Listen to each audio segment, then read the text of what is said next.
Hello story lovers, welcome to Siri Vennela కథల preferences. నేను మీ వెన్నెల. ముందుగా ఇంకా ఎవరైనా మన ఛానల్ ని సబ్స్క్రైబ్ చేసుకోకుండా ఉంటే please do subscribe our channel. Eternal love స్టోరీని వింటున్నాము. వీడియోలోకి వెళ్లే ముందు అందరూ వీడియోని లైక్ చేయడం మర్చిపోవద్దు. ఇప్పుడు స్టోరీ. అగస్త్య గారు, మీరు నన్ను అపార్థం చేసుకుంటున్నారు. ఒక్కసారి నేను చెప్పేది అంటున్నా అయ్య మాటను అక్కడే ఆపేస్తూ, ప్లీజ్ నేను ఇప్పుడున్న పరిస్థితుల్లో అపార్థమే కాదు, కావాలని కూడా చేసుకోలేను. కావాలంటే నేను వాష్రూమ్కి వెళ్ళొచ్చాక తీరిగ్గా నేను అర్థము అపార్థము పావార్థము ఇవన్నీ కాదంటే పూర్ణార్థం కూడా చేసుకుంటా. వదిలేయమే నన్ను. కాళ్ళ బేరానికి వచ్చాడు అగస్త్య. అయ్యో అగస్త్య గారు, మీరు అలా అనకండి అంది అభయ. ఇప్పుడు ఎలా కూడా అనలేను అభయ. ప్లీజ్ కాసేపు వెళ్ళి అక్కడ కూర్చోవే, నేను 5 నిమిషాల్లో వచ్చేస్తా అన్నాడు అగస్త్య. నిజంగా వచ్చేస్తారు కదా? పేలగా అడిగింది అభయ. వస్తానే బాబు అన్నాడు అగస్త్య. త్వరగా వచ్చేయండి అగస్త్య గారు, నాకు ఇక్కడ పూర్తిగా కొత్త. పైగా నా దగ్గర ఫోన్ ఉన్నా అందులో ఇండియన్ సిమ్ మాత్రమే ఉంది. డబ్బులు ఉన్నా కూడా ఎక్కడికి వెళ్ళాలో తెలియదు. ప్లీజ్ అగస్త్య గారు అర్థం చేసుకోండి అంది అభయ. అభయ భయం చూసి నిజంగానే పాపం అనిపించింది అగస్త్యకు. నిజం అభయ, నేను నిన్ను వదిలిపెట్టం లేవే. అయినా నాతో కలిసి వచ్చిన నా భార్యని ఇలా దేశం కాని దేశంలో వదిలేసేంత మూర్ఖుల్లా కనిపిస్తున్నాను నేను నీకు? చెప్పు, ఇలా రా చెప్తా అని తీసుకెళ్లి అక్కడ దగ్గరలో వెయిటింగ్ లో కూర్చోబెట్టి తన ఫోన్, కార్డ్స్, ల్యాప్టాప్, వాలెట్ తో పాటు అన్ని అభయ ఒడిలో పెట్టి, చూడు అన్ని నీకే ఇచ్చేస్తున్నాను. నిన్ను వదిలి వెళ్ళాలన్నా వెళ్ళలేను కదా నేను. ధైర్యంగా ఉండు, ఇలా వెళ్ళి అలా 5 నిమిషాల్లో వచ్చేస్తా అని చాలా ఓపిగ్గా నచ్చజెప్పాడు అగస్త్య. అని బుద్ధిగా తలూపిన అభయను చూసి ఇక వెనక్కి తిరిగాడు పాపం. అంతే, మళ్ళీ బుర్రలో భయం అనే పురుగు తొలిచిన అభయ, అగస్త్య గారు, మీరు మీ మొబైల్, వ్యాలెట్ అన్ని నా దగ్గరే పెట్టేసి వెళ్తున్నారు కదా. అన్నిటితో పాటు నన్ను చూసిన ఎవరైనా దొంగలు నన్ను కిడ్నాప్ చేస్తే, మీ దగ్గర ఫోన్ లేక డబ్బులు లేకపోతే ఎలా నన్ను సేవ్ చేస్తారు? నేను ఎక్కడున్నానో మీకు ఎలా తెలుస్తుంది? చాలా పెద్ద డౌట్ బయట పెట్టింది అభయ. ఓ అని ఇక అగస్త్య కోపం నశాలానికి ఎక్కుతుంటే సర్రున వెనక్కి తిరిగి నీ అంటూ తన గొంతు వరకు తీసుకెళ్లిన చేతిని నాలుక వరకు వచ్చిన బూతుల్ని లిపి గైడ్లైన్స్ కోసం కష్టంగా దిగమిందుకొని చేతిని వెనక్కి తీసుకున్నాడు అగస్త్య. పాపం. చేతులు రెండు గట్టిగా జోడించి శబ్దం వచ్చేలా దండం పెడుతూ, అమ్మ స్వప్న సుందరి, నిన్నెవడు కిడ్నాప్ చేయరు. ఒకవేళ అలా చేసినా కూడా నా దగ్గర ఇంకో ఫోన్ కూడా ఉంటది, ఇదిగో చూడు అని తన ప్రొఫెషనల్ కోసం యూజ్ చేసే ఓ ఫోన్ తీసి చూపిస్తూ, నీకిచ్చింది నా పర్సనల్ ఫోన్, నా దగ్గర ఉంది ఆఫీస్ వర్క్ కోసం వాడే ఫోన్. ఇక నిన్ను కిడ్నాప్ చేసినా ఇందులో జిపిఎస్ ట్రాకర్ అని ఒకటి ఇచ్చింది, దాంతో నువ్వు ఏ కలుగులో కూర్చున్నా నెత్తిన పెట్టుకుంటానులే తీసుకువచ్చి. ఇక నువ్వు నా జీవితానికి వదలని ఫెవిక్విక్ అని అర్థమయ్యింది. కాబట్టి నా జీవితాన్ని పూర్తిగా నీల నాకించేంత వరకు నువ్వెక్కడికి పోవు. ఇప్పుడు మాత్రం నన్ను కాసేపు వెళ్ళనివ్వి, లేదంటే చాలా దారుణాలు జరిగిపోతాయి అని వెళ్తూ స్విచ్ ఆన్ చేసి తగలడు. అందులో మీ మామయ్య, నా మొగుడు శ్రీ శ్రీ శ్రీరామ్ రాఘవ, శ్రీమాన్ శ్రీ రాఘవ గారు ఫోన్ చేస్తారు, వెళ్ళి మాట్లాడు అని చెప్పి వెళ్ళిపోయాడు అగస్త్య. అగస్త్య వెళ్ళగానే అభయ భయంగా ఓసారి చుట్టూ చూసి లగేజ్ ని దగ్గరగా జరుపుకొని అగస్త్య ల్యాప్టాప్, వ్యాలెట్ పక్కన పెట్టుకుంటూ ఫోన్ ఆన్ చేసింది. అగస్త్య చెప్పినట్టే ఆన్ చేసిన 1/2 నిమిషంలోనే కాల్ ఫ్రమ్ రాఘవ. స్క్రీన్ మీద కనిపిస్తున్న నాన్న అని తెలుగులో కనిపిస్తున్న నంబర్, తెల్ల పంచ, కద్దరు చొక్కాలో నవ్వుతూ మెరిసిపోతున్న రాఘవ గారి పిక్ చూసి నవ్వుతూ కాల్ లిఫ్ట్ చేసింది అభయ. అభయ హలో అనకన్నా ముందే, ఏరా అమ్మాయి ఎలా ఉంది, దుబాయ్ లో ల్యాండ్ అయ్యారా అన్న మాటకి నవ్వుకొని మావయ్య గారు అంది అభయ. అభయ, ఫోన్ ఏంటి నీ దగ్గర ఉంది, వాడెక్కడా, నీ పక్కన లేడా అని అడిగాడు రాఘవ. అగస్త్య గారు పక్కకి వెళ్ళారు మావయ్య అని చెప్పింది అభయ. పక్కకంటే ఎక్కడికి అభయ? నిన్ను వదిలేసి వెళ్తుంటే నువ్వెలా చూస్తూ ఊరుకున్నావు అని అడిగాడు రాఘవ కోపంగా. మావయ్య పక్కకంటే వాష్రూమ్ కి వెళ్ళారు, ఆయన ఫోన్, వ్యాలెట్ అన్ని నా దగ్గరే ఉన్నాయి అని చెప్పింది అభయ. అవన్నీ కాదు అభయ, ముందు వాడి ల్యాప్టాప్ నీ దగ్గర పెట్టుకోవాలి, అప్పుడే దానికోసమైనా వాడు మళ్ళీ నీ దగ్గరికే వస్తాడు అని చెప్పాడు రాఘవ. "హహ, అది కూడా నా దగ్గరే ఉంది మావయ్య" నవ్వుతూ అంది అభయ. ఉందా? అయితే సరేలే. ఇక వాడెక్కడికి వెళ్ళడు. ప్రశాంతంగా ఉండొచ్చు. ఇప్పుడు చెప్పు అభయ, జర్నీ ఎలా సాగింది? ఫస్ట్ టైం ఫ్లైట్ జర్నీ ఏమన్నా భయపడ్డావా? అడిగాడు రాఘవ. కొద్దిగా భయం వేసినా కానీ అగస్త్య గారు నా చెయ్యి వదలకుండా పట్టుకునే ఉన్నారు మావయ్య అనగానే, మంచిది. ఇంతకీ ఏమన్నా తిన్నారా అని అడిగాడు. ఇంకా లేదు మావయ్య, ఆయన వచ్చాక తింటాంలే అంది అభయ.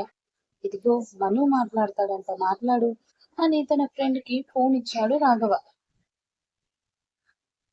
తండ్రితో కూడా 2 నిమిషాలు మాట్లాడేలోగానే అగస్త్య వచ్చేయడంతో సరే నాన్న, ఆయన వచ్చేశారు అని కాల్ కట్ చేసింది అభయ. వెంటనే మను దగ్గర నుండి ఫోన్ లాక్కున్న రాఘవ కట్ చేయకుండానే వాడికి ఫోన్ ఇవ్వమ్మా అని అగస్త్య ఫోన్ తీసుకోగానే, ఏరా, అమ్మాయిని ఒంటరిగా వదలొద్దు అని చెప్పాను కదా, అయినా ఎందుకురా వదిలేసి వెళ్ళిపోయావు అని అడిగాడు రాఘవ కావాలని. నాన్న, ఏం మాట్లాడుతున్నారు మీరు? నేను వెళ్ళింది వాషింగ్టన్ కి కాదు, వాష్రూమ్ లోకి. అక్కడికి కూడా దాన్ని ఎలా పట్టుకెళ్ళమంటారు అని అరుస్తూ ఉంటే, నేను అలా చెప్పలేదురా నీకు. ఫ్లైట్ లో వాష్రూమ్లు కరువా? ఫ్లైట్ లో ఉన్నప్పుడు వెళ్లకుండా ఇప్పుడెందుకు అని. అరే, దేశం దాటడం కొత్తరా అమ్మాయికి. అసలు ఇంతవరకు ఊరే దాటని తను ఏకంగా దేశాన్ని దాటి వస్తుంది నీతో కలిసి. అలాంటిది కొంచెం భయంగా ఉంటుంది కదరా, అర్థం చేసుకోవాలి మనమే. కొన్ని రోజులు తనకి అలవాటు కాని ఆ తర్వాత నీ అవసరం లేకుండానే ఒంటరిగా తిరిగేస్తుందిలే, నీలాగే తను కూడా అని రాఘవ చెప్తుంటే, ఇది తిరుగుతుంది, అది ఒంటరిగా అని వెటకారంగా నవ్వుతూ, ఆశ ఉండొచ్చు గాని మరీ అత్యాశ ఉండకూడదు నాన్న అన్నాడు అగస్త్య. సరే నాన్న, ఇక నేను స్విస్ రీచ్ అయ్యాక కాల్ చేస్తాను. మాకు ఆల్రెడీ ఫ్లైట్ అనౌన్స్మెంట్ వచ్చింది, వెళ్ళాలి అన్నాడు అగస్త్య. అదేంట్రా, ఇంకా మీరేం తినలేదు అని చెప్పింది అమ్మాయి. ముందు అమ్మాయికి ఏదైనా తినిపించి ఆ తర్వాత ఫ్లైట్ ఎక్కండి అన్నాడు రాఘవ. ఓకే ఓకే అని కంగారుగా కాల్ చేసి ముందు అభయకి లైట్ ఫుడ్ పెట్టించి ఫ్లైట్ ఎక్కారు మళ్ళీ.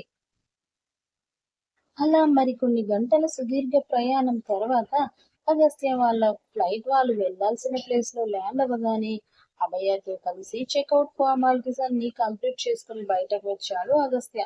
అభయ వాళ్ళకి okay and Mr and Mrs Agastya Abhaya అన్న వెల్కమ్ బోర్డ్ తో దర్శనమిచ్చాడు లక్కీ. ఎప్పటిలానే చాలా గంభీరంగా బయటకు వస్తున్న అగస్త్యకి లక్కీ చేతిలో ఉన్న బోర్డు చూడగానే, అంటే నాకు పెళ్ళయిందని, అది నాతో పాటు ఇక్కడికి వస్తుందని వీడికి ముందే తెలుసా? కానీ ఎలా అని ఆలోచిస్తూ వస్తున్న అతనికి లక్కీకి వెనక రోలిని తన కోసం ఎదురు చూస్తున్న క్యాథరిన్ ని చూడగానే, ఓ షిట్, మర్చిపోయాను, ఇది కూడా వచ్చిందా, ఇప్పుడెలా అనుకుంటూ నుదురు మీద వేలితో రాస్తూ కళ్ళు మూసుకున్నాడు అగస్త్య. అంటే అగస్త్య ఎప్పుడు ఎక్కడికి వెళ్ళినా డ్రాపింగ్ కి ఛాన్స్ ఇవ్వని అగస్త్య పిక్ చేసుకోవడానికి మాత్రం ఖచ్చితంగా క్యాథరిన్నే వస్తుంది ఎవ్రీ టైం. అగస్త్య ఇప్పుడు తనని ఎలా ఫేస్ చేయాలా అని ఆలోచిస్తున్నా తన చేతిని చుట్టుకునే వస్తున్న అభయ క్యాథరిన్ కంట పడనే పడింది. తాను ఇంకా ఆలోచనల్లోనే ఉండగానే బోర్డింగ్ లోంచి బయటకు వచ్చిన అగస్త్య వాళ్ళను చూసి నవ్వుతూ వాళ్ళ ముందుకు వెళ్ళినలకి తనతో తెచ్చిన బొకే అగస్త్య అభయాల ముందు పెట్టి, welcome to Switzerland sister, congratulation రా బావా, పుత్తడి బొమ్మ లాంటి నా చెల్లిని పరిణయమాడి అదృష్టవంతుడివి అయిపోయావు అని అగస్త్యను హక్ చేసుకుని నవ్వుతూ చెప్పాడు లక్కీ. అగస్త్య చూపంతా వెనక నుండి వాళ్ళ వైపే వస్తున్న క్యాథరిన్ మీదే ఉంది. కేథరిన్ కి విషయం అర్థం కాలేదు. అగస్త్యతో పాటు వచ్చిన అమ్మాయి ఎవరో, లక్కీ ఎందుకు బొకే ఇచ్చాడో తెలియదు. పైగా ఆమెకి తెలుగు అర్థం కాదు కదా. కేథరిన్ పూర్తిగా వాళ్ళ దగ్గరికి వచ్చేశాక అగస్త్య లక్కీని విడిపించుకోవడంతో లక్కీ భయంగా చూస్తున్న అభయం చూసి హాయ్ సిస్టర్ అన్నాడు. సరిగ్గా కేథరిన్ రావడం, లక్కీ సిస్టర్ అనడంతో అభయ లక్కీ సిస్టర్ గా అనుకుని లైట్ తీసుకుని నేరుగా వెళ్ళి hi Agastya, miss you so much అంటూ అగస్త్యను హక్ చేసుకుంది కేథరిన్. లక్కీ పలకరిస్తున్న పిలుపుని కూడా పట్టించుకోకుండా వెదురుగుర్లు వేసుకుని అగస్త్య వాళ్ళని చూస్తూ ఉండిపోయింది అభయ. హే సిస్టర్, వాట్ హ్యాపెన్, ఎందుకు అలా భయపడుతున్నావు అని అడుగుతుంటే సౌండ్ లేదు పాపం అభయ వైపు నుండి. అగస్త్య కేథరిన్ ని విడిపించుకొని చిన్న స్మైల్ తో హాయ్ కేథరిన్ అన్నాడు. అప్పుడు చూశాడు లక్కీ క్యాథరిన్ అగస్త్య హక్ చేసుకోవడం. ఓ సిస్టర్ షాక్ కి ఇదా కారణం అని మనసులో అనుకుంటూ మరీ భయానికి ఏం కారణమయ్యుంటుంది అనుకుంటూ ఉండగానే ఇది అగస్త్యకు అర్థమయ్యి నీ సిస్టర్ భయపడ్డానికి సపరేట్ గా కారణం అంటూ ఏం అక్కర్లేదురా. నువ్వు ఊపిరి పీల్చుకోవడం ఎలానో ఆవిడ భయపడ్డం కూడా అంతే అని వెటకారంగా చెప్పి Catherine I will leave you later అని అభయను కోపంగా చూసి ముందుకు నడిచాడు. అగస్త్య ఒక్క అడుగు వేశాడో లేదో లక్కీని దాటుకుని మరీ ఫాస్ట్ గా 3 అడుగులు వేసి అగస్త్యను అంటుకుంది అభయ మళ్ళీ. హుఫ్ అన్న ఫీలింగ్ అగస్త్యది అయితే మా చెల్లి గ్రేట్. అస్సలు ఒక్క సెకండ్ కూడా మా బావగారిని వదలట్లేదు. ఎంతైనా మా బావ లక్కీ ఫెలో అన్నది లక్కీ ఫీలింగ్. ఈ అమ్మాయి ఏంటి తన బ్రదర్ తో ఒక్క మాట కూడా మాట్లాడలేదు కానీ అగస్త్యను మాత్రం వదలకుండా పట్టుకొని ఉంటుంది. ఇదేదో తేడాగా ఉంది అనేది క్యాథరిన్ ఫీలింగ్. ఎంతమంది ఫీలింగ్స్ ఎలా ఉన్నా తనకేం ఫరక్ పడనట్టు అగస్త్య చేతిని గట్టిగా పట్టుకొని కనీసం అతని వైపు కూడా చూడకుండా అగస్త్య గారు మావి గారికి కాల్ చేయనా అంది మళ్ళీ. అగస్త్య అసహనంగా తన వైపు ఓసారి చూసి మనం ఫ్లైట్ దిగి ఇంకా 10 నిమిషాలు కూడా అవ్వలేదే అప్పుడే మీ మావయ్య గారికి నా మీద చాడీలు మొదలు పెడతావా అన్నాడు కోపంగా. చచా దానికోసం కాదండి మనం సేఫ్ గా ఫ్లైట్ దిగామని చెప్పాలి కదా అని ఇన్నోసెంట్ గా చెప్పింది అభయ. చెప్పొచ్చులే ఇంటికి వెళ్ళాక కాస్త గ్యాప్ ఇవ్వవే భయం. నిన్ను వదిలి నేనెక్కడికి వెళ్ళనుగా అన్నాడు అగస్త్య. నీరజ ఆంటీ వచ్చే వరకు ఆ ఒక్క మాట తప్ప ఇంకా మీరేం చెప్పినా వింటాను అగస్త్య గారు అని భయంగానే ఉన్నా ఖచ్చితంగా చెప్పేసింది అభయ. అప్పుడే వెనక నుండి అగస్త్యకు మరోవైపుకు వచ్చిన క్యాథరిన్ అతని మరో చేతిని చుట్టూ చేయి వేసి తన వైపు లాక్కుంటూ అగస్త్య నేను ఇంటి దగ్గర డ్రాప్ చేసి వెళ్తాను నేను అంది. అగస్త్య క్యాథరిన్ వైపు సీరియస్ గా ఓ లుక్ ఇచ్చి ఆమెని వదిలించుకుంటూ no need Catherine I can అంటూ ఉండగానే please Agastya just call Cathy అంటూనే తన చేతిని చుట్టుకుంటూ ఇంకాస్త గట్టిగా పట్టుకుంది క్యాథరిన్ పాప. అగస్త్య గట్టిగా ఇక కళ్ళు మూసుకొని డీప్ వదిలి కళ్ళు తెరిచి క్యాథరిన్ వదిలించుకొని లుక్ క్యాథరిన్ షీఈస్ అంటూ అభయ నడుము చుట్టూ చేతిని వేసి తనను మరింత దగ్గరగా లాక్కుంటూ she's Abhaya my wife Mrs Agastya Abhaya and we need some private so అంటూ ఆగి ఇండైరెక్ట్ గా తనని అక్కడి నుండి దొబ్బెయ్ అన్నట్టుగా ఉంది. ఖ్యాతి పాపను చూశాడు ఆ చూపు అగస్త్య. ఖ్యాతి మాత్రం అగస్త్య చెప్పిన వైఫ్ అన్న మాట దగ్గరే ఆగిపోతే వెనక నుండి లక్కీ బావా త్వరగా ఇంటికి వెళ్ళాలి లేదంటే దుర్ముహూర్తం వస్తుంది. మావయ్య మరీ చెప్పాడు దుర్ముహూర్తం వచ్చేలోపే మీ చేత గృహప్రవేశం చేయించమని అని చెప్పి ఆ మాటకి కోపంగా లక్కీని చూశాడు. చెప్తాడు ఎందుకు చెప్పడు నా జీవితాన్ని పూర్తిగా నేల నాకించే వరకు వదలరు మీ మావయ్య అని అరిచి ఓకే కాదు సీ యూ లేటర్ నేనే వచ్చి మీ డాడ్తో మాట్లాడతానని చెప్పి అంటూ అభయాన్ని వదిలి ముందుకు వెళ్తున్న అగస్త్యాన్ని ఫాలో చేసింది అభయ. ఆల్రెడీ కార్ ఎయిర్పోర్ట్ బయటే వెయిట్ చేస్తూ ఉండడంతో సీరియస్ గా వెళ్లి అగస్త్య కారులో కూర్చోగానే అతని పక్కనే సెటిల్ అయ్యింది అభయ. ముందు సీట్ లో డ్రైవర్ పక్కన లక్కీ కూర్చోవడంతో కార్ స్టార్ట్ చేశాడు డ్రైవర్.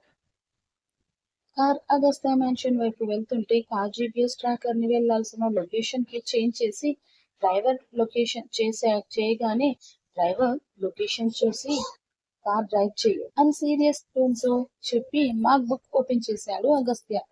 అగస్త్య చాలా సీరియస్ గా వర్క్ చేస్తూ ఉంటే అభయ అగస్త్యను అంటుకున్నట్టే కూర్చొని మెల్లిగా అతని భుజం గోకుతూ అగస్త్య గారు అని పిలిచింది. పాప గోపుడు చూసి ఓ వియర్డ్ లుక్ ఇచ్చాడు అగస్త్య.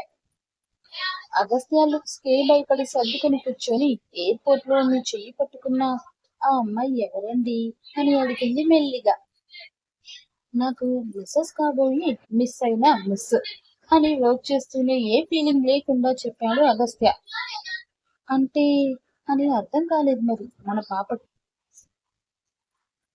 వెనక్కి తిరగకుండానే బావ ఎంగేజ్మెంట్ అయ్యింది ఆ పిల్లతోని సిస్టర్ ఆ పిల్ల పేరు క్యాథరిన్ అని కళ్ళు పిలుస్తూ లక్కీ వెనక్కి తిరిగేసరికి అప్పటికే అభయ పాప గుడ్లు తేలేసింది షాక్ లో. అభయ ఫేస్ లోని ఎక్స్ప్రెషన్ చూసిన లక్కీ అంటే చెల్లికి ఎంగేజ్మెంట్ విషయం చెప్పలేదా బావా అని అయోమయంగా చూశాడు అగస్త్య వైపు. తనకు వాళ్ళ కాన్వోతో సంబంధమే లేనట్టు తన ప్రపంచంలో తాను మునిగిపోయి ఉన్నాడు అగస్త్య. ఏంటిది? వీడేమో పట్టించుకోడు, చెల్లేమో ఇలా కళ్ళు తేలేసింది. అసలు ఇక్కడ ఏం జరుగుతుంది అనుకుంటూ ఎంతకైనా మంచిది. మనకి ఇదంతా అనవసరం. ఏదున్నా వాడు వాడి పిల్లని చూసుకుంటున్నారు కదా అనుకొని ముందుకు చూసిన లక్కీకి కార్ అగస్త్య మ్యాన్షన్ వైపు కాకుండా వేరే రూట్ లో వెళ్ళడం గమనించి, హే, ఇటెక్కడికి తీసుకెళ్తున్నావు అన్నాడు డ్రైవర్తో. సార్, ఇదే లొకేషన్ చెప్పారు సార్ అంటూనే ముందుకు ఉరికించాడు ఆ డ్రైవర్. బావా, ఇదేంటి ఇంటికి కాకుండా ఎక్కడికి వెళ్తున్నారు మీరు అని అడిగినా పట్టించుకోలేదు అగస్త్య. ఇక అరిచిన అగస్త్య నుండి సమాధానం రాబట్టలేమని అర్థం చేసుకున్న లక్కీ సైలెంట్ అయిపోతే 40 మినిట్స్ తర్వాత కార్ ఓ విల్లా ముందు ఆగింది. అగస్త్య మ్యాన్షన్ లో సగం కూడా ఉండని విల్లా అది. కార్ పోర్టికోలోకి దూసుకు వెళ్తుంటే, ఇదేంటి బావా ఇక్కడికి తీసుకొచ్చావు అని అడిగాడు లక్కీ మళ్ళీ ఆత్రమాగక. కార్ కాంపౌండ్ లోకి వస్తున్నప్పుడే మగ్గు క్లోజ్ చేసిన అగస్త్య కార్ పోర్టికోలో ఆగడంతో తన సైడ్ డోర్ ఓపెన్ చేసుకుని దిగి లోపలికి వెళ్తుంటే, అగస్త్య నడకలను అందుకోవడానికి చిన్నపాటి పరుగులు పెట్టింది అభయ. అక్కడ వాళ్ళతో పాటు ఓ మనిషి ఉన్నాడని గాని, వాడు మాట్లాడుతున్నాడని గాని, అస్సలు ప్రశ్నిస్తున్నాడని గాని, అసలు తనని కనీసం పట్టించుకోకుండా వెళ్తున్న భార్యాభర్తలిద్దరిని విచిత్రంగా చూస్తూ, మా బావకు తగ్గ చెల్లివే తల్లి నువ్వు అనుకుని కుసూరుమంటూ వాళ్ళ వెనకే వెళ్ళాడు లక్కీ. గుమ్మం దాకా వెళ్ళిన అగస్త్య అభయలను ఆపడానికి రన్నింగ్ రేస్ చేసి మరీ వాళ్ళని ఓవర్టేక్ చేసి వెళ్ళిన లక్కీ, ఆగండక్కడ అన్న పెదరాయుడు డైలాగ్ కాపీ చేస్తే తన మాటకి కించిత్ వాల్యూ ఇవ్వకుండా ఓ లుక్కు, ఓ తోపుతో లక్కీని పక్కకు విసిరి కొట్టి లోపలికి వెళ్ళిపోయాడు అగస్త్య. ఎటు అగస్త్య చేతిని వదలని ఫెవిక్విక్ లా పాప పట్టుకొని ఉండడంతో అగస్త్యతో కలిసి నట్టింట్లో కుడికాలు పెట్టింది. అభయ క్యారెక్టర్ డమ్ గా ఉంది అని అంటున్నారండి కొంతమంది. వాళ్ళ కోసం ఈ క్లారిఫికేషన్. అభయ క్యారెక్టర్ ఇంకా కొన్ని రోజుల పాటు ఇలానే ఉంటుంది. తన ముందే చెప్పాను, తనకి భయం ఎక్కువ, అగస్త్యకి కరెన్సీ పిచ్చి ఎక్కువ అని చెప్పి. సో అగస్త్య అభయాలో ఖచ్చితంగా ధైర్యం వస్తుంది, తన క్యారెక్టర్ లో చేంజ్ వస్తుంది. ఒకానొక స్టేజ్ లో అభయానే స్టోరీని మొత్తాన్ని మలుపు తిప్పే ఒక స్టేజ్ కి వస్తుంది. ప్రెసెంట్ ఇప్పుడు మీరు 20% ఆఫ్ స్టోరీలో ఉన్నారు. ఆల్రెడీ లిపిలో 80% స్టోరీ అయిపోయింది. సో అక్కడ పీక్ స్టేజ్ లో ఉంది అభయ. తను స్టాండ్ తీసుకునే స్టేజ్ అయిపోయింది. అక్కడ అందరికీ అభయ అంటే ఏంటో తెలిసింది. కాబట్టి ప్లీజ్ మీరు వెయిట్ చేయండి, ఇక్కడ కూడా ఆ టైం వస్తుంది. అప్పటి వరకు అభయ ఇలానే ఉంటుంది. ఎవరికైనా అభయ క్యారెక్టర్ డమ్ గా అనిపిస్తే సారీ, నేనేం చేయలేదు, ఇంతకు మించి ఇంకా ఏం చెప్పలేను.